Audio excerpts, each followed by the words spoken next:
Go to overcomecompulsivehoarding.co.uk/online therapy to get 20% off your first month of cognitive behavioural therapy, with weekly sessions online with a therapist, in addition to worksheets, a journal, meditation and yoga videos, and unlimited messaging.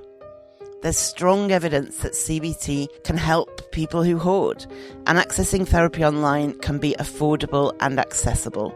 Find out more and get your discount at overcomecompulsivehoarding.co.uk/online therapy. Cool fact, a crocodile can't stick out its tongue. Also, you can get health insurance for a month or just under a year in some states. United Healthcare short-term insurance plans, underwritten by Golden Rule Insurance Company, offer flexible, budget-friendly coverage for you. Learn more at uh1.com. Here's a cool fact. A crocodile can't stick out its tongue. Another cool fact, you can get short-term health insurance for a month or just under a year in some states. United Healthcare short-term insurance plans are designed for people who are between jobs, coming off their parents' plan, or turning a side hustle into a full-time gig.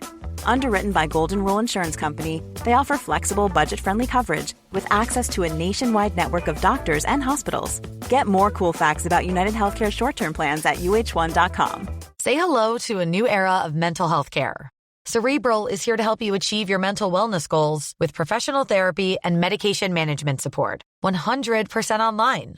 You'll experience the all-new Cerebral Way, an innovative approach to mental wellness designed around you. You'll get a personalized treatment plan from a therapist, prescriber, or both in a safe and judgment-free space. Your Cerebral therapist or prescriber will outline a customized plan with clear milestones along the way, so you can get to feeling your best. With Cerebral, you're not alone in your mental health journey. We're here to empower you to live a fulfilling life. So take that first step towards a brighter future and sign up today at Cerebral.com/podcast and use code ACAST to get 15% off your first month. Offer only valid on monthly plans. Other exclusions may apply. Offer ends July 31st, 2024. See site for details. Welcome to the Overcome Compulsive Hoarding with That Hoarder podcast. I am drowning in stuff and trying to find a way out. Listen as I explore the issues and delve deep as somebody profoundly affected by hoarding disorder. Find out more, including links to subscribe to the podcast and all my social media at overcomecompulsivehoarding.co.uk. Finally, I am not a doctor. I'm just a hoarder doing her best. So do seek professional support if and when you need it. So I am here with Dr. Jan Eppingstall, an Australian counsellor who specialises in working with people who hoard. Jan, how are you today? Fabulous. And yourself? Not too bad, thank you. Excellent. So today we are talking about resilience. Resilience is, I think, sometimes misunderstood.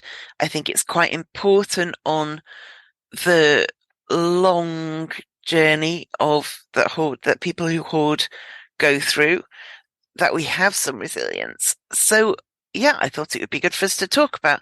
So I want to start with the word resilience itself and what it means, because if you had asked me what it meant before I started researching this, I'd have said it meant you could bounce back if something goes wrong. Like, people often say kids are very resilient when something bad happens. And I think the implication is, oh yeah, they'll bounce back, they'll be fine. But I looked at the American Psychological Association's definition of resilience, and they said, resilience is the process and outcome of successfully adapting to difficult or challenging life experiences, especially through mental, emotional, and behavioral flexibility and adjustment to external and internal demands. So that is clearly more complex than I had originally thought. So in psychological terms, it seems like resilience is more about adapting and flexibility than it is to do with just recovery. Is that fair? Exactly. So the bouncing back is not the only part of resilience. Grit, which is the perseverance and consistency of effort, like that kind of stick-to-itedness, if you like, of getting up every time you get knocked down, is part of resilience, but not the only part. I kind of think there's something a bit psychopathic and obsessive about continuing to do the same thing over and over until you find success. I mean, that's not resilience. It is that adapting and being able to flexibly interact with, what's happened, what's going to happen next, etc. But yeah, lots of people have got that, it's bouncing back. All you have to do is just get up again and try again. Yeah. It's more than that. Yeah. So it stands out to me that flexibility and adapting are things that have come up multiple times in the podcast as things that hoarders can struggle with. Does that mean we may be less resilient than your average person? I think the answer is yes, if the average person we're talking about is one without significant mental health challenges. Yeah. However, when we're comparing those who hoard with other mental health diagnoses, the inflexibility varies in the form it takes. So as we spoke last time, psychological inflexibility, as described in ACT, is that flip side of healthy psychological flexibility. And we're all inflexible in some way. So those who hoard are strongly inflexible kind of in a couple of areas: fusion with beliefs and the idea that their thoughts are true and should be abided by, like this rule governing behaviour. They're also very inflexible in the area of avoidance, the avoidance of internal experiences that they push down or away or turn away from. And also the other one is attachment to the self-story they've created over time. And living within that story is also high for people who hoard. But in my experience, one of the things I don't think we've talked about is the ego-syntonic nature of hoarding, which means that the behaviour fits with the person's view of the world and their understanding of the self. And that makes it the inflexibility seem rational. Okay. So that ego-syntonic, those sorts of ego-syntonic disorders, the behaviour, you can kind of rationalise it. Well, this is good. Something like maybe anorexia nervosa, being healthy and watching what I eat is a logical decision that I'm making. Hoarding, I'm preparing myself for future difficult times, or, maybe I'm attempting to recycle in the perfect way. So they're less likely to learn the skills or enhance their current levels of resilience because this is rational. Sure.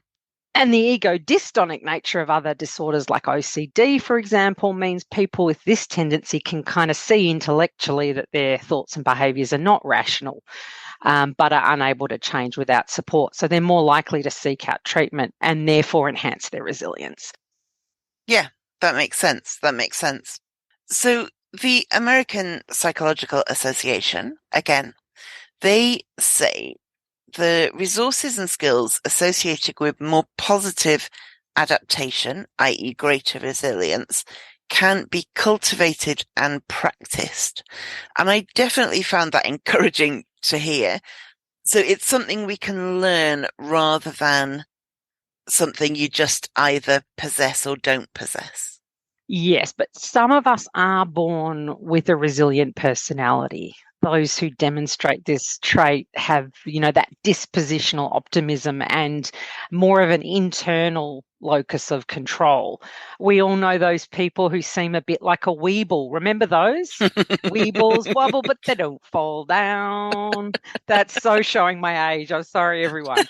But that just is what, there's those people who you just see and they just keep coming back and they keep adapting and you're like, wow, some of us are born with that type of personality, and perhaps there hasn't been, trauma Yeah. impacting how they develop as an individual.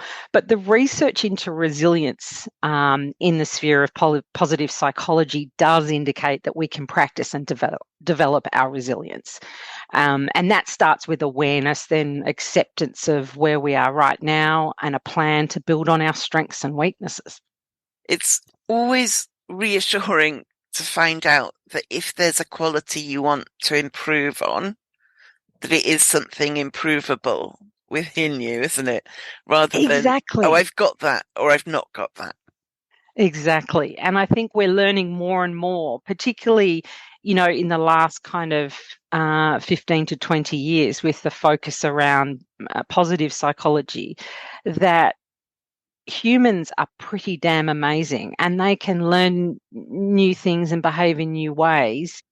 And that's something that's really inspiring for someone who's, like me, who's working with people, because I always come at my work from that perspective, thinking, what is it that this person coming to me, what do they have that's in their skill set?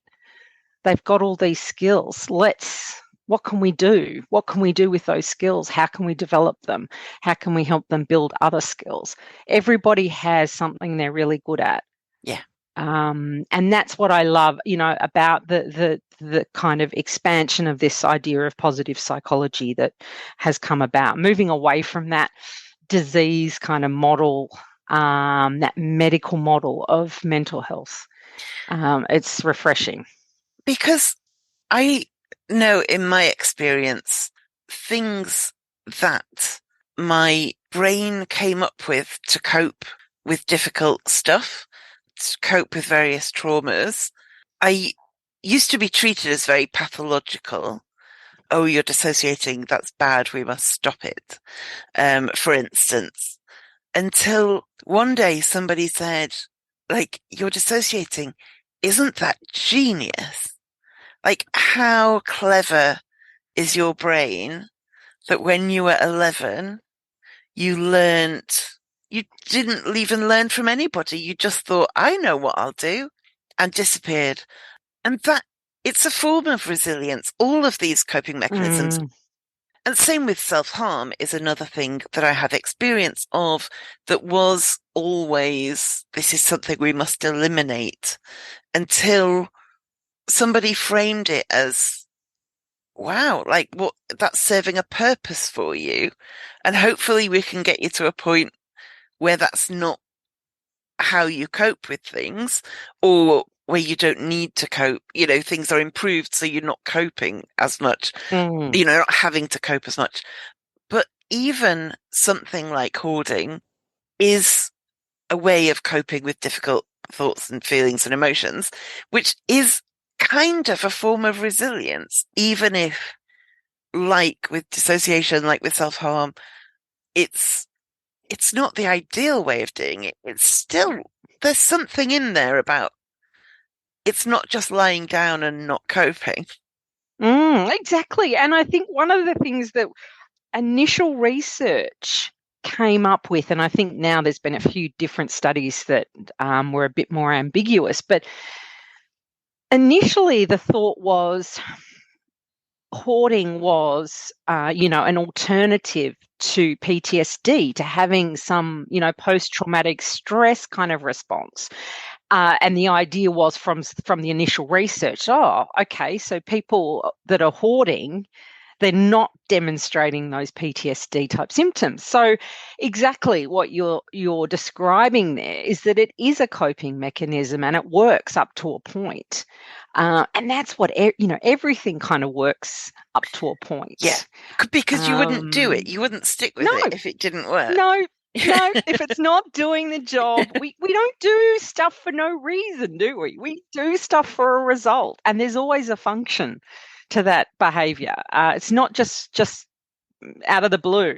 Yeah. So I agree. I think that's, really an important point to make. And we need to be clear that building resilience in ourselves is not about eliminating the possibility of future pain. It's about starting to cultivate the skills so that when future pain, which is inevitable, comes, we can adapt to it more effectively. Is that right? That's right, exactly. We can never avoid or eliminate pain. Every possible way we try, there's a cost to our well-being, whether it's physical or psychological. Why? Because when we try to avoid or eliminate what is painful, we take ourselves further away from joy and happiness. Short term, as we were just discussing, avoiding pain might be the best thing for us to do if we don't have the skills and resources to deal with it. But it's our responsibility as members of the human race to be accountable for our actions and take every step we can, given our circumstances, and I say that caveat, and available support systems to build our skills in order to deal with future difficulty, because it will come. Resilience is really about experiencing the pain of loss and disappointment, learning the lesson and adapting so that the future is a little easier. But we still don't know what we will come up against. We still are preparing for the future through resilience. So I read that resilience is not constant. You might find yourself with tons of resilience when facing one challenge, then struggle more with a different challenge. And that made me think of how often we have skills in one area, but not another. So we might be great at science, say, but not practical, not a practical person. And then someone explains to you that cooking is basically the application of science. And then that person goes, oh, I could do science, and grows in confidence, and they know they can do it. So I wondered, kind of therapizing myself, if it would help if people identified areas in their life where they are pretty resilient already. And this probably wouldn't be areas around like discarding and acquiring, but they might realize they're really resilient when they get sick or if work is stressful or something. Could that help to build your confidence if you can say, oh, okay, I do have these skills, just not around discarding or acquiring, but maybe I can have the skills, maybe they're transferable. Very, very much so. This is one of the things that I attempt to do with my clients. Often I see people who have skills at work that are not being applied at home in different contexts. Perhaps they have a lot of organisation and commitment to work and planning their time and day in their job. But when they come home, this is completely abandoned. And that's usually because of the overwhelming nature of the clutter on their senses as they walk through the door. But really, I see myself, I see my job as I lead them to the realization that they do have the skills and they are resilient in other parts of their lives. Perhaps they can take action. Perhaps they do have the skills. It's all about perspective, though. And as you were saying, I'm really good at science, but I couldn't, I can't poach an egg, for example. It's about that perspective of saying, well, it's a scientific experiment, really. These are the elements that you need. Because we do, as I said, and I often say, we all have skills. And it's all about how we apply those and transfer the skills that we have in other parts of our lives. Yeah. So I can't do A, but I'm really good at B. But what bits of B are also applicable to A? Yeah. Can help with A.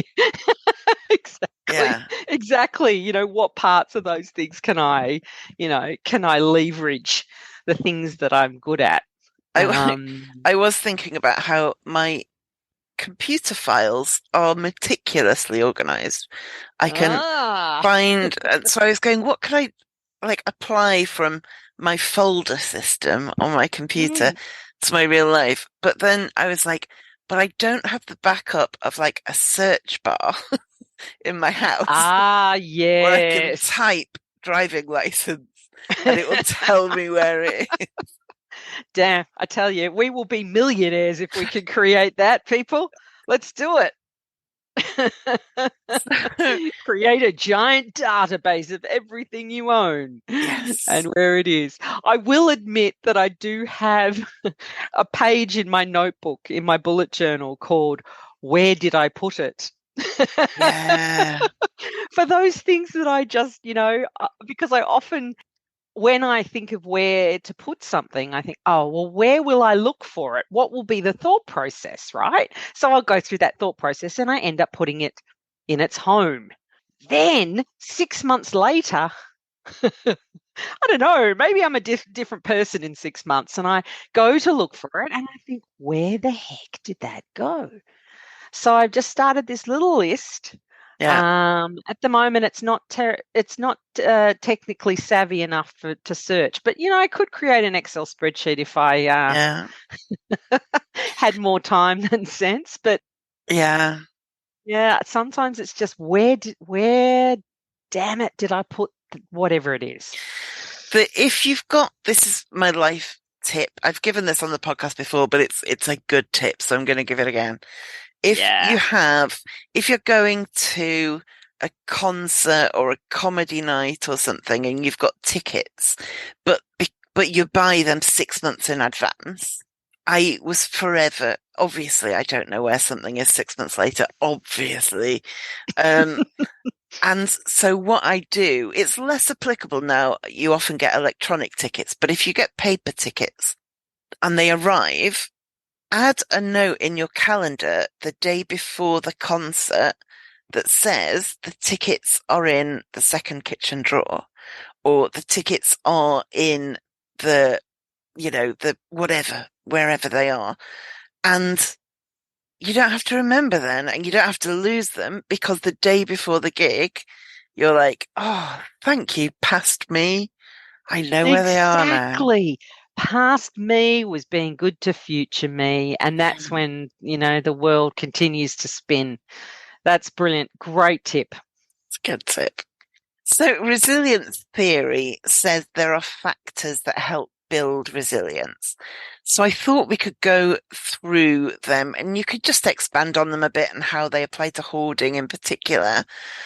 So one is social support. I often hear that a lot of people who hoard have a lack of social support. I think I'm really lucky in that I have an incredible friendship group and I do have that, but from what I understand, a lot of people don't.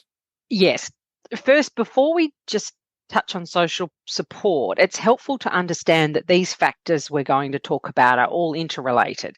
Okay. So yeah, I'll kind of point out some of the ways in which hoarding can negatively impact these resilient factors, if you like. So, Yeah. social support, there's a strong relationship between it and mental health. So lower rates of anxiety and depression, higher self-esteem, greater empathy. What's important to note about social support is that it is perceived social support. That is important. Okay. So for people who hoard, there can be a distinct mismatch between the support those around them perceive they're giving and how that's received. Because hoarding behaviours can be rationalised and intellectualised as beneficial, as we were talking before around that egocentric nature, and as the rational person can kind of accept saving and acquiring in terms of preparedness up to a point, again, we were talking about earlier, attempting to help can be seen as the opposite of support. I guess, it can feel like an attack. Often there is social support available, but it might be confronting because it strikes at the heart of what the person believes is their reason for being. And that, I think, is really key. That perceived social support is what is the impact, what is the factor, particularly for hoarding. Which makes me think you brought up anorexia earlier, same as trying to persuade an anorectic to eat. For that person, it feels like an attack on their very being. Exactly. And that makes anorexia nervosa and hoarding particularly difficult to treat. because you can't really use those cognitive behavioral kind of rational Socratic methods to question, is that real? Is that truth? It just doesn't work. So I think that's one of the things that comes up quite often when working with people. It is striking at the heart of what they believe in and what they believe is right. Yeah. So another factor is self-esteem. Yes. So I think the point with self-esteem, self-esteem's a tricky one because it's been given a bit of a bad rap because of the things we did in the 80s with giving everybody a trophy, etc. So I tend to use self-worth in its place, but our perception of who we are is integral to our sense of self-worth.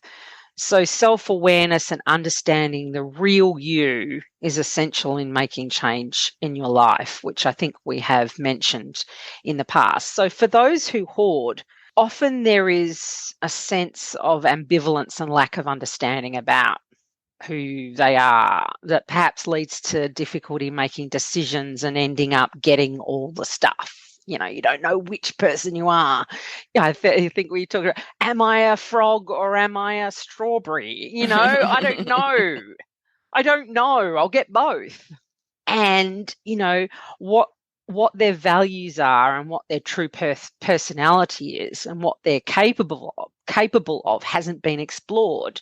And that's often due to trauma responses that are actually attempting to help us by slipping the person into fight, flight, or freeze, collapse, or please and appease.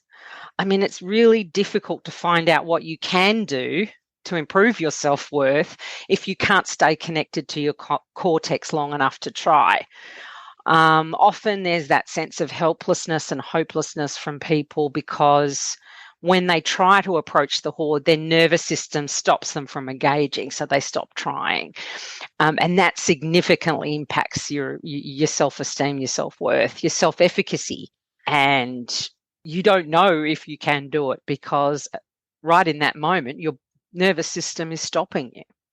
And that makes me think of times when I've thought, for the sake of my self-esteem, I need to not try to fix this, because trying to fix it is so disheartening that if I don't try, that it feels, it's dangerous to try because it's so damaging to my self-esteem when I can't do it. So it's safer to continue, just oblivious. Exactly. And that's our perfectionistic tendencies, isn't it? If we don't try, then we can say, oh, we weren't bothered, It's like the test at school. I didn't study, and if I do really well and didn't study, then awesome, or tell everybody I didn't study. And if I did poorly, oh, well, I didn't study, so it doesn't matter. We do want to try and maintain our self-esteem when we can. And you're right, it feels safer to us to not try. Yeah. I always did very, very well at school, and I remember working really hard on a particular piece of work and doing fine, but not super well. And it nearly killed me because I was used to doing super well on an average amount of effort, and then I put a lot of effort in and did meh. And it destroyed me. Exactly. Another factor, coping skills. So there are healthy and unhealthy ones, coping strategies. Which is what we were saying before. Are you self-harming or are you talking it out? Exactly. So, the strategies that I see often in those I work with are often ineffective, and they actually exacerbate many of their mental health problems, like some things like busyness or suppressing emotions, toxic positivity in some cases. Everything's roses all the time, over-analyzing, overthinking, isolation or venting, substance abuse, impulse shopping and acquiring. As you said, overeating, undereating, self-harm, denial sometimes, behavioral disengagement. Learning alternative coping styles as substitutes is really important. And when we use unhealthy coping behaviours, we're less honest with ourselves and those closest to us, not because we want to be deceitful, but because we just haven't stopped doing the coping behaviour long enough to see what we might be able to do without it. It's kind of, we just keep on the treadmill. Yeah. So another factor that comes up a lot in resilience theory is communication skills. How does that apply? So our ability to ask for and receive social support is mediated by our communication skills. First, we have to accept that we need support. Then we need to kind of decipher what help we need. And then it's important we communicate those needs in order to receive the support. I mean, this is difficult. Relationships are hard. Yeah. If we're pushing down or avoiding our reality, asking for help is often also pushed aside and impossible. Yeah. And when you're isolated as well, often people will isolate because there's a sense of shame and guilt around, how did I get in this position? What was I thinking, etc. And then it just makes communicating so difficult, and actually saying, I need you to help me is incredibly, incredibly difficult. It is. And I know I've been in relationships where I'm thinking of one ex in particular. I need somebody to say to me, will you do this? Or I need you to do this. Whereas my ex would be frustrated because I wasn't psychic and I didn't know what I was meant to be doing. And it was a frustration on both sides. My ex was frustrated because I didn't get what was needed.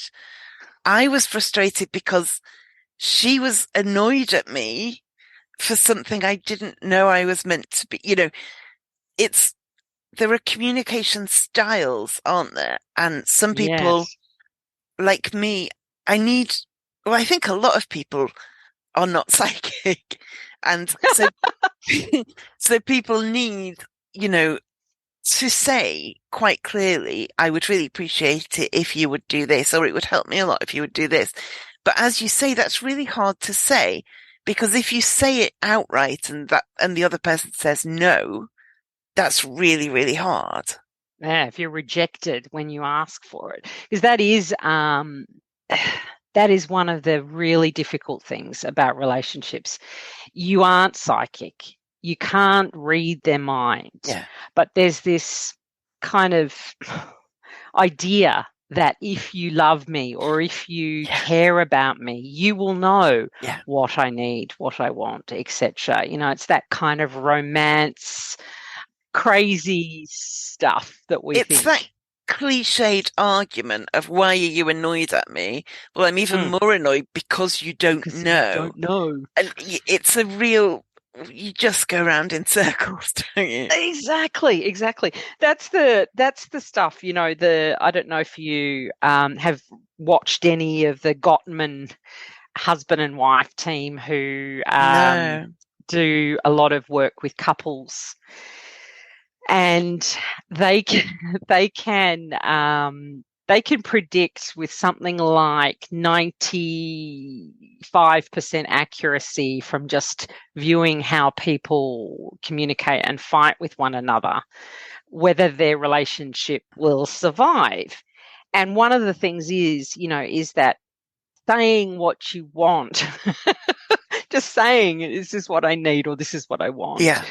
That is one of the areas that often causes a great deal of hurt and also just miscommunications, because you think and you might try something and it's just completely off. It's just completely not what's happening. And just saying, oh God, I was actually just thinking this is what I was thinking, and just saying it aloud. And then the other person sort of says, what are you talking about? No, that's not what I meant. It's just so enlightening when that happens. And the more you say those things out loud, chances are, that person will start to really get to understand what's, what makes you tick and what, Yeah. and then they may over time know what's happening. But hopefully they'll say, I think this is what's happening rather than just assuming. Yeah, I know in that relationship, I would try and be like as reassuring as I could that if what she needed was in my power, I would do it, Mm, whatever it was. And if she would just say, then I would do it. And I think over time, it did start to be absorbed a bit. Like, mm, okay, it is safe to say what I need and it's not going to be ridiculed and it's not going to be denied and it's not going to be, but it's difficult stuff. And also when you've had that experience in childhood, your attachment figure maybe wasn't someone who wanted to hear what you needed and certainly didn't offer up what you needed. That's when it's very hard to break that kind of habit in a way of relating to, your partner or your friend or, Yeah. Or your kids or yeah. so emotional regulation, that's another factor. The coping skills, that we're using to regulate our emotions. I mean, that's what those coping skills are for, can be unhealthy or healthy. We can also engage in coping skills, like I mentioned before, to prevent feeling any emotions before they even have a chance to come up. So Yeah. that's avoidance. It's regulating our emotions, but in a way that takes away the joy and spice of life. So emotion regulation and coping skills, are inexplicably linked. Yeah, absolutely. The ways somebody views and engages with the world, that's quite a big one. It is actually. There's lots of elements to that. And the way a person sees the world affects their ability to effectively communicate the support that they need and their level of self-worth and the strategies that they use to cope. Are they glass half empty? Do they feel like things happen to them rather than they're in control of what's happening? That external locus of control, which is common in a lot of people who have mental health issues. Do they believe in signs and magical thinking? Are they waiting for the light bulb to strike? Do they have a growth or fixed mindset? That will significantly impact whether they believe they're able to learn new things and new skills so that they can actually improve their resilience.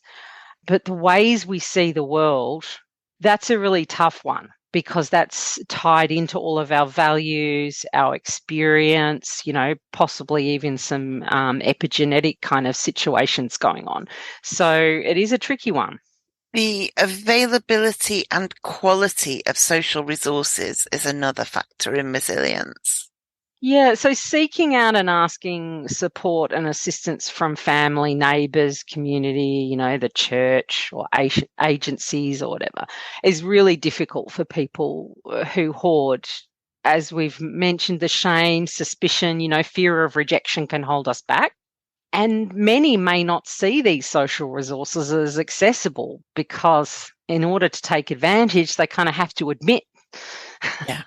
I need help and also accept the help that's offered because that's kind of, we have different opinions about what needs to happen, for your safety or, or helping you with decluttering or significantly reducing the amount of possessions you have in your home.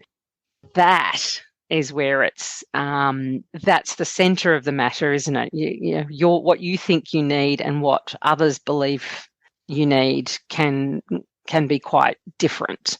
They need to communicate their needs effectively, manage their emotions when the help is being delivered, and then problem solve when things get difficult. It's all of it kind of molded into one, and that they might have available and quality resources, they might have that access, but it's about their perception of whether that's the right thing. Yeah. If somebody offers to help, but then you can't cope with the emotions when things leave the house, Mm, then you're you're back to where you started. So it doesn't actually matter whether they're available and quality in that way. So yeah, so as Yeah. you said at the start of this bit, it is all interconnected, isn't it? It's the same things all mapped together. Exactly. They all kind of, contribute to one another or yeah. Yeah. And if you can, I guess, work on one area, then chances are it will change those other areas. And therefore, you'll Yeah. probably get more of an exponential growth of resilience because they do all interrelate. Yeah, strengthening one bit, Mm, strengthening your social support might improve your self-worth. And, mm. yeah, And you get to practice your communication skills and you get to, see what resources are out there and attempt to engage with those. Yeah. and the final one on the list, I don't know whether this is covered under coping skills. I don't quite know how it's different, Mm. with specific coping strategies. Ah, I just and again it's some of those other things we talked about. But for those of us who hoard, our coping strategy is saving, acquiring, disengaging, isolation, over Got you. analyzing, overthinking. And our hoard is our strategy to have our needs met. Therefore, finding other healthy ways to meet these needs, again, is central to improving health. And I think they're talking there about depending on what this individual, how this person presents in the world, what are the specific coping strategies they might use. And for hoarding, those are the things that are typical. That makes sense. That makes sense. Mm. So research shows that resilient people have greater levels of well-being, less overwhelm, better life satisfaction, and lower stress levels, which all sounds idyllic, but these aren't people with perfect lives, though, are they? Certainly not. I mean, it's a bit of a kind of mind twister, but to build resilience, you need to get up and try again, you know. But resilience can actually literally save your life.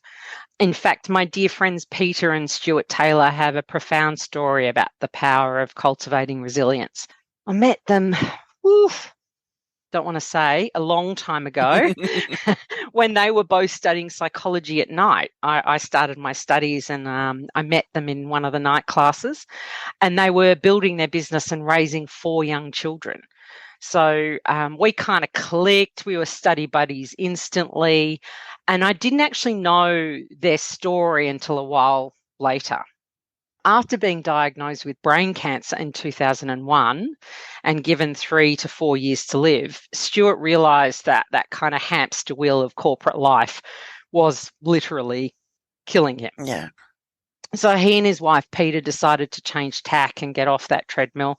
I mean, it's a pretty big ask. You've got 4 children and they were little, and you're attempting to remain healthy after brain surgery and build this new business. But they discovered positive psychology and in particular resilience. So since that time, they've worked with hundreds of organisations, large and small. They work with government departments, etc., to improve the resilience of management and staff. Wow. And they're on the cutting edge of resilience research, and they're just amazing humans. Stuart is still with us, contributing fully to build, our understanding of resilience, especially burnout and how that relates to COVID-19, etc. And he's encouraging radical change in the corporate world. He is currently undergoing some treatment, but Stuart has lived 17 years longer than predicted. That's incredible. It's just incredible. They're founders of an organisation called Spring Fox, Okay. and they really have, and we'll put those links in the show notes. They've dedicated their lives to helping others build resilience in organisations across Australia. So shout out to Stuart and Peter and family for your continued love and support. Stuart has actually written a book called Assertive Humility, Emerging from the Ego Trap, which I highly recommend. I like the sound of that. Yeah, I will put a link to the show notes for the ebook. He defines assertive humility as having more care and compassion for others and yourself while your behaviour and decisions are consistent with your values and beliefs. Well, it's got values in, so I know that ticks several of your boxes already. It's ticked my box. I also highly recommend you check out Peter's podcast. She has a podcast called Resilience Real Time. It's corporate related, but you can hear her dulcet tones speaking with clarity and authority in an Aussie accent Amazing. about this important concept. Yeah, I'll yeah. put that in the show notes as well. I think she's got about 30 or 40 episodes, and they're about sort of 20 minutes, 30 minutes type thing. But I think that's a really, really amazing story about how resilience can change your life. Absolutely. And if resilience can help people who hoard to get to a point where they hoard less, that changes their life. It's exactly. Yeah. So we know that, to improve our self-esteem, coping skills, emotional regulation, none of these are small tasks. They are, each of those already feels like a life's work. So where can we start if we want to start improving our resilience, particularly in relation to hoarding and acquiring? Yeah. So again, just the fact that all of these areas are interrelated and they impact each other. This means that working on one will boost the others. True. Or it will highlight where you need to go next, which I think is really a nice signpost. So self-worth and self-compassion are impacted by our understanding of who we are and our strengths and weaknesses. So hearing people when they tell us we're good at something, especially when it's outside of the sphere of our home environment, and applying it to our problem is important. So case in point, this podcast, you're using your exemplary communication skills, research, social skills, your self-awareness and insight into your specific hoarding struggles to help yourself and others. Perfect example. Okay. And that then builds your self-esteem. So it's a nice little almost perfect case study of ways to improve self-esteem. Yeah. I like that. Yeah. Yeah, definitely. And this is also building your social connections. Yeah. For you there across the world, for people who are, hoarding, maybe it's, applying some of those skills that you've got. But now you've made a difference not only in your own life, but in thousands of others who will hopefully then pass the wisdom on. So that is really a nice little case study for the whole idea of resilience. Understanding that emotions are not something to be gotten rid of or pushed aside is super important. They have something to tell us. So I didn't mean to laugh at that, but it obviously hit something in me. Must have. It hit the funny bone. It's only when we've pushed them aside for so long in so many types of situations that they become unreliable. Yeah. So starting to feel emotions again, positive and negative, allows us to hear the messages our whole being is trying to tell us. And remember, if you push down negative emotions, you're unable to fully experience all the positive emotions like joy, happiness, love, and excitement that life offers. So some of the things you can be doing to cultivate healthy coping strategies are things like cognitive reframing, or the CBT technique. I like to call it cognitive reappraisal because I think that sounds a bit less, I don't know, CBT-ish, can improve resilience. Or diffusion in ACT, which is accepting the thought or emotion or image or whatever it is and creating that gap between stimulus and response. Things like, I'm having the thought that I suck at decluttering. Thanks, mind, for trying to protect me by keeping me home. I know you mean well, but I'm going to the therapist. That sort of stuff is going to build your resilience to actually step up and do the things that you want. So okay, I can see that this is what my instincts are saying, but I don't have to believe that. Exactly. I can just say, oh, look, there we are. There it is. It's popped up again, Thanks. I know you really do just want to keep me safe. That's all you want. I know that, but I can handle it. Because often I think, the emotions that pop up are often, 8 years old. Yes. And they're kind of going, this is scary. Don't do it. Don't do it. Stay at home. And you're like, oh, that's so sweet. But I am actually 50 now and I can cope. You're so sweet to worry about me, but I'm going down this path. And that's that whole, and I guess it's cognitive reframing, just reappraisal or whatever. But that is a really important coping mechanism to start to cultivate. Meditation and breathing techniques for those who are experiencing nervous system hijacking. This can help. So investigating ways of meditating, but remember that meditation isn't only sitting on the cushion, there's lots of different ways you can do it. You can do walking meditations. You can listen to some meditation app or something. It doesn't have to just be sitting there. Yeah. It's a bit more than that, and it's worth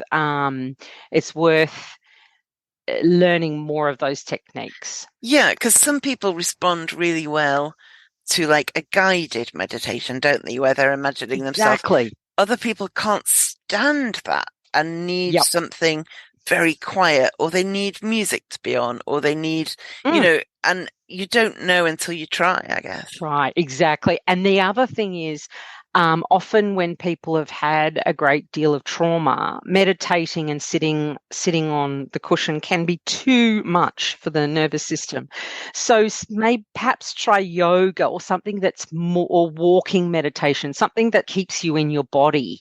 Can be more helpful. Yeah, that's very much my experience. I can't just sit with my thoughts. I just can't. It's a no. And so, yeah, if I can have some kind of focus, whether that's on, moving or, in a considered way or something like that, it becomes less terrifying and kind of less potentially overwhelming. Exactly. And that's important to take into account when you choose some type of meditation to practice. And like mindfulness isn't the same as meditation, but obviously they're very linked. And I Yes. remember there was I can't remember what it was called, but for a while there was like the book on mindfulness and mental health by Thich Nhat Hanh. And oh yes, one of the first examples in that book is about washing the dishes mindfully. And rather than going, I'm doing this so that I can then go and sit down and put the TV on, you just focus on exactly what you're doing. And when I read that book, I decided that for 1 cup of tea a day, I would have a really mindful cup of tea and like appreciate every sip and appreciate every moment of it. And what I discovered was, because obviously tea is brilliant. Obviously, taking 5 minutes out of my day to appreciate it even more just gave me the best cup of tea of the day by far, because every mouthful was like, oh, that's the perfect temperature, or like, oh, that tastes really, and it gets away from that thing where you pick your mug up and it's empty and you haven't even noticed that you've drunk it. Exactly. This is making me think I need to get back into having a mindful cup of tea every day, because that, for me, is something I can do far more easily than sitting cross-legged for half an hour, thinking calm thoughts. Exactly. That's going to make a much bigger impact for you, the mindful cup of tea, or whether it's, washing the dishes or something that you do that you enjoy. This is embarrassing for me to admit, but mine is folding clothes. Sorry, don't hate me. Mine is folding clothes, and I fold them very, very, very mindfully. And I, look at the garment and I check it, and it's just, that's my thing. There's a woman on TikTok whose whole account is folding clothes, and people are Wow. obsessed with her. She is, yeah, and even just watching, it's a beautifully relaxing thing to watch this woman, well, folding anything, and not Anything. just clothes. She just fitted sheets. She's a pro. Um, Oh, that's my favorite. That's my favorite fitted sheets. Love so it. you just need a TikTok account, and you'll be the next folding clothes woman on TikTok. Okay, I'm on it. But journaling, again, once again, this is an amazing reflective practice when you're facing a challenge. It kind of helps you examine your current understanding of the situation and gives you the chance to problem solve effectively, kind of outside of the problem, looking at it rather than being in the problem. And what kind of approaches to journaling? Because there's all kinds, aren't there? You can There use is. prompts. You can just write whatever's on your mind. You can write about your day. Is there any particular approach that you advocate? It all depends on you, I think, but I do feel like it needs to be purposeful. It needs to be intentional Okay. because it can feel like a chore or it can feel in some ways almost like a punishment. You have to write in your journal. It's like you must do it. But really, it should be flexible enough that you do it when you need to. And if you've got something when you've got something that's rolling around in your head and you just can't seem to grasp it. You just can't seem to work it out. And it might be anything from, where to declutter next, or, it could be, for me, when I was doing my PhD, there was always these things tumbling around in my head and I couldn't make the connections.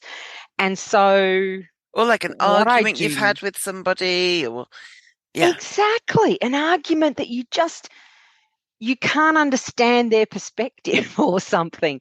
And so you just start writing, going, oh, they were swearing at me and they were saying this and I'm not quite sure why. Maybe it was this, maybe it was that. And then you start to have these alternative kind of reasons or solutions to whatever the problem is. And then you can kind of walk away and come back and go, oh, wow, now I see.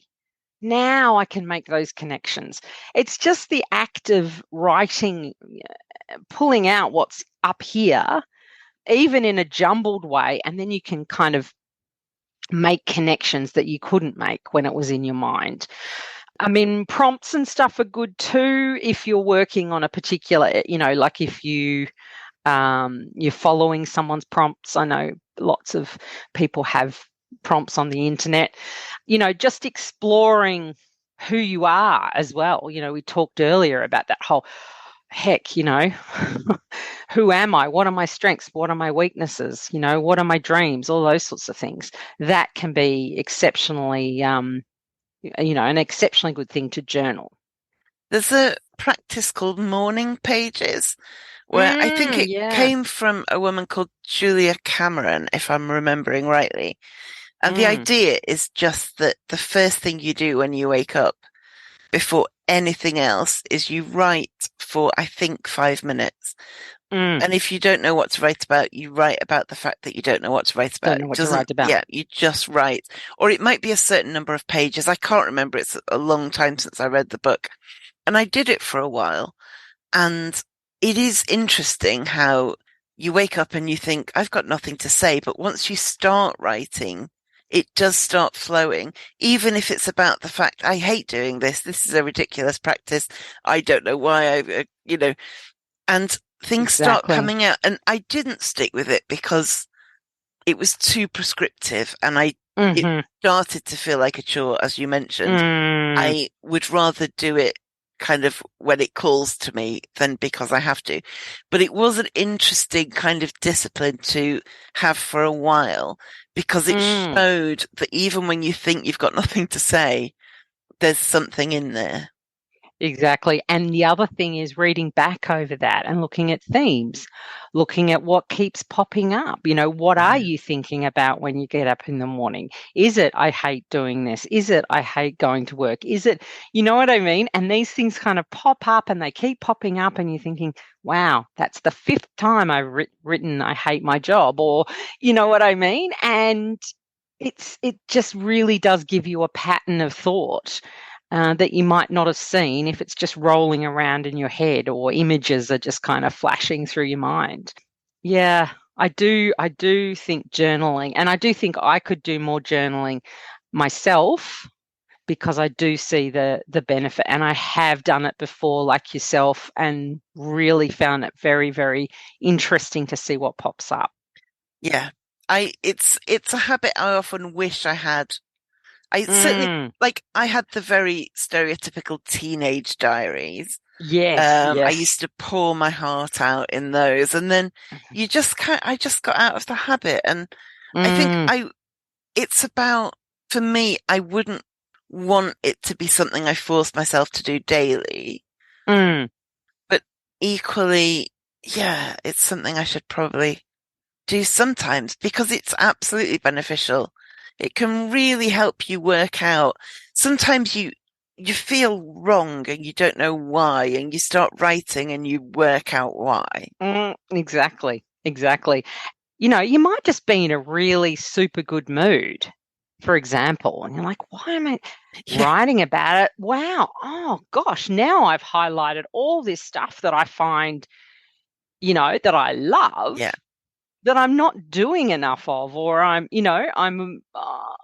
or you write about something that was super difficult for you to approach, but you did, yeah, so that you can then have a record of that, bouncing back, that resilience of going, I tried it and damn it, the first time I did it, epic fail. Second time, I nailed it or whatever, or I did a better job. That kind of stuff can really help you have a concrete record of, working through these problems, improving your resilience, looking back on it and going, wow, 2 years ago, and now I'm in a much better place. yeah. So this is a horrible situation. I hate my boss. And then you think, oh, hold on, I hated my boss at the previous place. What did I write about it then that got me Exactly. through? Or, yeah, Yeah, yeah, yeah. Or is there some theme here? Is there yes, something that I can learn about myself that, I get frustrated when people, don't have the same ethical perspective as me, or, yeah. Or when I there's micromanaged, or, exactly. Yeah, yeah, exactly. When the person's constantly knocking on my door asking me, where's the report? yeah, Like rolling my eyes, that sort of stuff. And it does give you that opportunity to go, you know what? I know what I don't want. And you can write about what you don't want. And yeah. then you might, from that, flip it and see what you do want. I do really think that it's a great practice, and it doesn't have to be every day. But when there's something that's niggling away, that's taking you away from focus, that's when it's worth spending the time. And you know what? Some people I'm sure would disagree with this, but I would say you don't have to handwrite a journal in a notebook if that's not No. what calls to you. I think you can do it on your computer. I think you could do it in the Notes app on your phone. There are probably dedicated phone apps for journaling. Yep.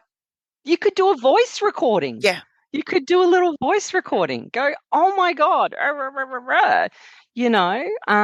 listen back. But you can type it, you can write it, you can, yeah. say it aloud, you can use your notes app, all sorts of different ways. Lots of people I know, yeah, do have a typed up kind of journal that they write. And from there they pull out that stuff for inspiration for other writing. And that's one thing I tend to do. I find that if I get stuck with my ideas on something I'm writing, or particularly like with my newsletter or a new area of research, just getting out my notebook and just starting to write about that topic. Usually it takes me about, a page, and then I'm like, right, I can get onto the computer and I can, start writing. it just gets me started. I just find that handwriting gets me started. And that might be, the same for some other people out there. I'm now wondering if this podcast is my journal. It is kind of, yeah. Yeah. Interesting thought. Now on Broadway, An Enemy of the People is a New York Times critic's pick. Jeremy Strong is one of the great actors of his generation, hails the Chicago Tribune. In a performance the Wall Street Journal praises as powerfully affecting and bitterly funny. Michael Imperioli sets off sparks, cheers The Hollywood Reporter. Victoria Pedretti is luminous, raves variety. From director Sam Gold and playwright Amy Herzog, An Enemy of the People is urgent, electrifying, and haunting, declares USA Today. An Enemy of the People, on Broadway through June 16th only. Here's a cool fact. A crocodile can't stick out its tongue. Another cool fact, you can get short-term health insurance for a month or just under a year in some states. United Healthcare short-term insurance plans are designed for people who are between jobs, coming off their parents' plan, or turning a side hustle into a full-time gig.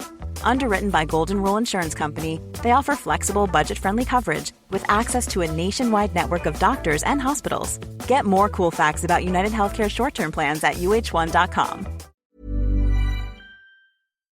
So positive thinking. I know we've got your toxic positivity, but optimism allows us to focus on what can be done in the present rather than kind of ruminating on the past failures or worrying about what might go wrong.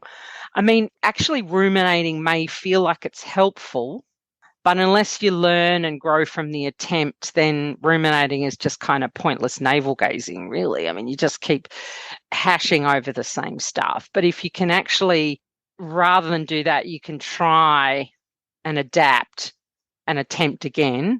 That's what resilience, is all about. And that's something that will improve it if you think positively about your skills that you're building. And there is a difference, isn't there, between optimism and toxic positivity? You can, of course, you can say, "Oh, I've learnt this skill and I'm proud of myself, and I think it will really help me." And that's really different to saying, "I'm not allowed any negative thoughts, and if I want it enough, it will come true." Come to me, yeah. Yeah, I think they're very different things, aren't they? Very, very different things. And that toxic positivity of just going, "Oh, you've got to be happy about everything," that's just another avoidance technique, isn't it? And it becomes oppressive if you're not allowed negative thoughts or feelings. Yep. You just bury it and it pops right back up again. Oh, yeah. Twice as bad as last time. That's true. The other one I like is laughter or tears. They can help release stress hormones, and humour can improve our mood, of course. I don't know if you've been doing this yourself, but rewatching those sitcoms or stand-up shows that made you laugh at the moment, like recent research has confirmed what you may have discovered yourself anyway. But in times of uncertainty, it's kind of comforting to rewatch shows or movies that you've seen before. Knowing how it ends reduces your stress and anxiety. That makes sense. Yeah, I'm currently rewatching Parks and Recreation. I don't know if you've done any work with it, but both laugh out loud funny and also optimistic. And I know the majority of the storyline. Everything is kind of a little bit fresh again because it was quite a long time ago that I watched it. And just the laugh out loud moments, you really feel the stress kind of. It's interesting because I'm a big stand-up person. I watch a lot of stand-up. And there used to be routines that I had watched 100 times. Yeah. And it makes me a bit sad now that because of the internet, we have access to so much. We don't need to rewatch things. And so I think we're missing something a bit when we don't have a routine that we've rewatched 100 times, because there's always more now. And you feel like you should watch the new and fresh stuff. And you get that FOMO. Oh, I've got to watch. Why am I sitting here rewatching Parks and Rec when I could be watching, some brand new shiny sitcom? The other thing about it is that it really, it really allows you to see how far we've come in a lot of things like comedy, etc. Some of the inappropriate stuff, and you're just like, Yeah. I'm laughing at this, but I know I shouldn't be. Yeah. This is not right. It's kind of interesting. It is. Um, And I've just started watching a show because somebody told me it was like the Aussie version of Sex Education. oh, Um, it's called oh, Heartbreak High. Heartbreak High. And And and yeah, I've only watched a few episodes. I only started it this weekend, but I'm enjoying it. And it is the Aussie version of Sex Education. And Jan and I have talked before off podcast about how much we both enjoy Sex Education. But yeah, what they have a ha club at the school where they just stand in a circle and laugh. Um, and because these oh, are kind of cynical teenagers, it adds an extra layer of being quite funny. And there used to be like laughing yoga. Have I dreamt that? yes. No, I think you're right. I think you're right. There's been all these sorts of things. I mean, yeah. I mean, laughter does really help. But it has to be genuine though. Like I I don't was know. just going to Well, say, I feel like put some comedy on and laugh genuinely rather than laugh for 1 minute because it's ha club time. yeah, I think that's a bit sad. There's plenty of funny things out there. That's it. Stick some good stand up on, stick a good sitcom on. Exactly. Rewatch that stuff that you thought was funny when you're a kid and see whether you still find it funny. Or whether you go, oh my God, that's so Oh, racist. like rewatch the young ones, for example, and see if you still laugh. Yeah. One of the other things we can do is coupled, like I was talking before, coupled with journaling, is determining an alternate solution to the problem. Okay. And journaling can help you distance from the emotion of the situation. So I think curiosity and looking at the problem you have, seeking out a solution, is where we start to build that resilience. I tried that, it didn't quite work. That's interesting. Why? And then iterating from there. Eliciting the help of a counsellor or therapist, someone who doesn't have any skin in the game, can be a Yeah. great active listener who can reflect back your feelings and behaviours. So that's going to help resilience. Talking with a trusted friend who can listen without judgment is important. And this also helps us with self-compassion and our communication skills. So it's lifting a couple of different areas for us. There is a place for controlled distraction. Yeah. You were talking earlier about dissociation, etc. I was recently talking to someone who used solitaire as a way to de-escalate a panic attack. The deliberate nature of the game, allows your Yeah. nervous system to come back to connection. Or it could be picturing yourself in your happy place, listening to music, watching a favorite comedy, as we were talking about, but in moderation, because we can find ourselves numbing out for hours and then feeling guilty or useless as a result. But that whole idea of dissociation being bad and you've got to stop it, well, it's a coping mechanism that is biological. And telling yourself you shouldn't doesn't stop you doing it. nope. And there's that thing where, if you're in a suicidal depression, then sure, distract yourself out, Mhm. as much as you need to.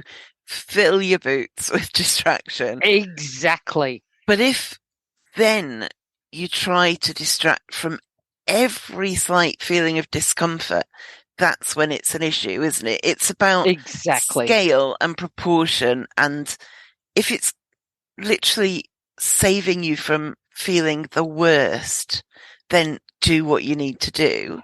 That is exactly right. If it's just that it's Sunday night and you wish it wasn't Monday tomorrow, that's not something to try and distract yourself out of. It's scale and proportion. Scale and proportion, exactly. And that's one of the things that I guess we've kind we're kind of continuing to learn in the area of psychology about the nuances of stuff, and Yeah.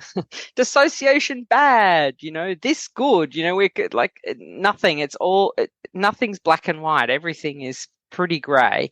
And if you need to distract because you're, in a suicidal spiral, that's completely different. Yeah.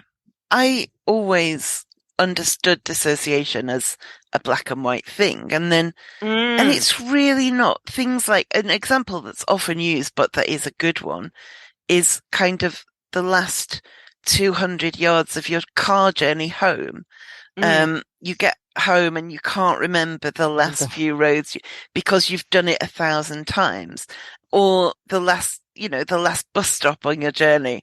You just get off the bus and you go, I don't remember those last, few stops, because you do it every single day. And seeing that as a form of dissociation is quite interesting because it's a scale thing. It's on a continuum, isn't it? Yeah, completely. Yeah, because just distracting yourself with your phone or whatever, or numbing out, or sitting down and even meditating is in a way, but then you've got right up the other end where you completely shut down and nothing's connecting, and but chances are you use that as a method to cope because of inescapable danger that you experienced as a child, or or has happened in your life. And that's evolution. Yeah. And it got you through. It got you through. And then having a stressful commute is not that same degree of danger. And so if you're using it then as well, that's when you need to look at it. Yeah, that's when you need to kind of say to yourself, it's okay. We're safe. Yeah. It's not, we're not back there. We're in this moment, on the bus. All those grounding techniques. What can you feel? What can you see? What can you see? Yeah. What can you hear, etc. Yeah. And, really pushing your feet into the ground, into the floor, that sort of stuff too. Touch soil. It's a bit of an internet meme, but touch soil. Yeah. There's truth in it, isn't there? Touch soil. Yep. Oh, touch grass. Touch is it touch grass? Touch grass? I don't know either way. I don't know. Feel your bum in the seat. Feel your hands on the armrest. That sort of stuff. Yeah. So, resilience. It can be built. It can be developed. It can. And we have it already in some areas of our life. Nobody is completely unresilient. I don't know. We've all got a strength somewhere.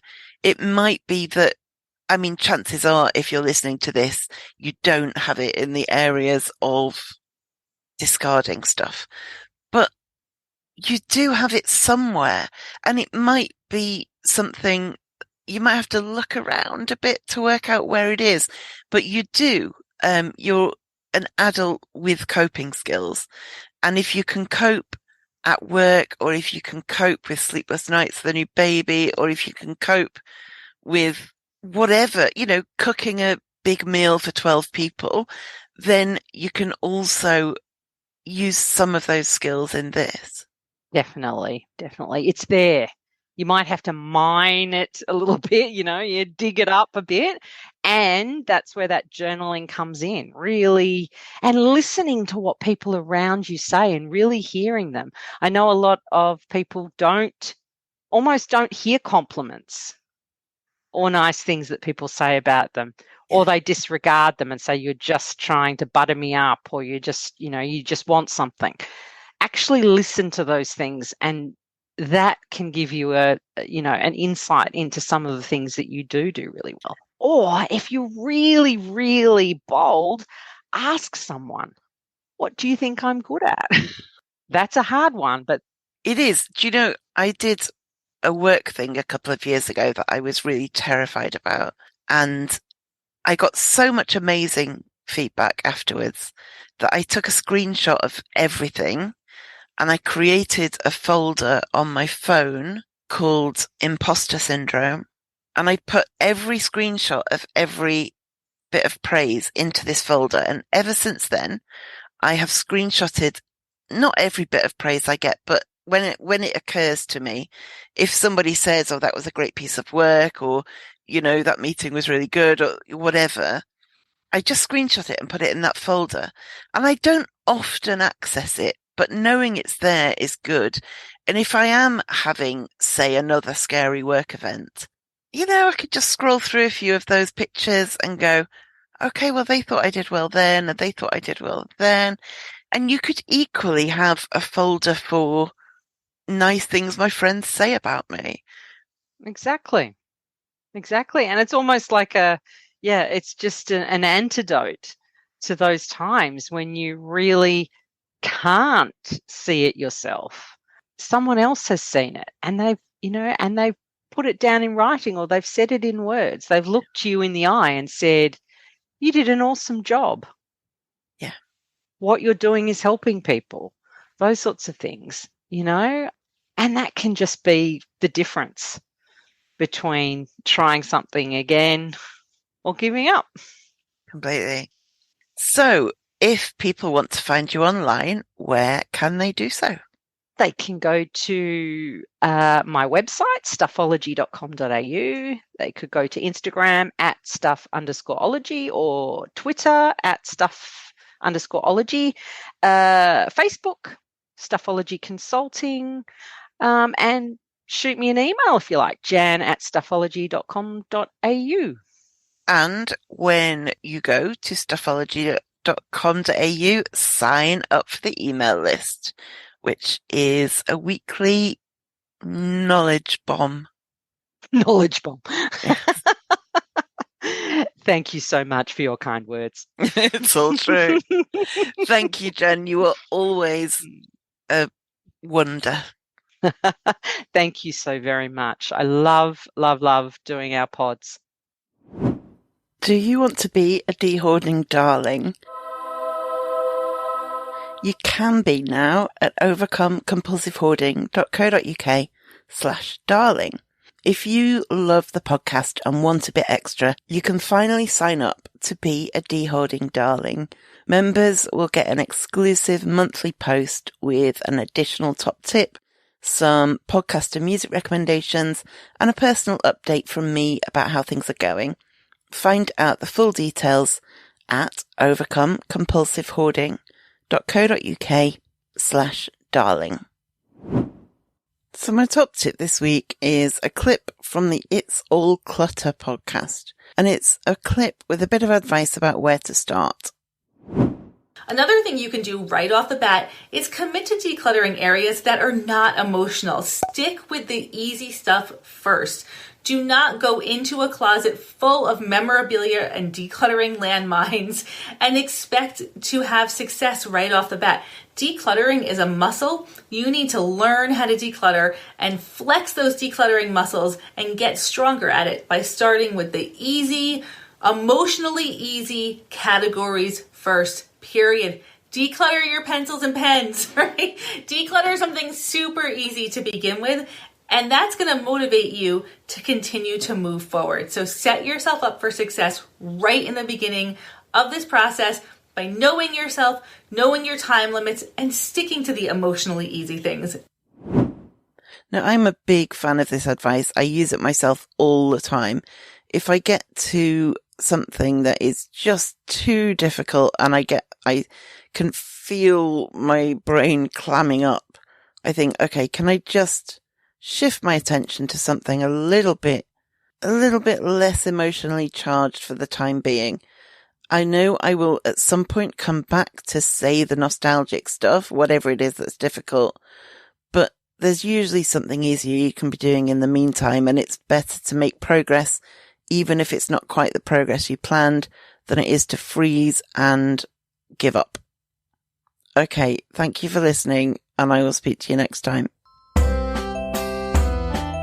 Thank you for listening to the Overcome Compulsive Hoarding podcast. You can find more online at overcomecompulsivehoarding.co.uk. You can find me on Twitter at @Hoarder and on Facebook at Overcome Compulsive Hoarding, with that hoarder.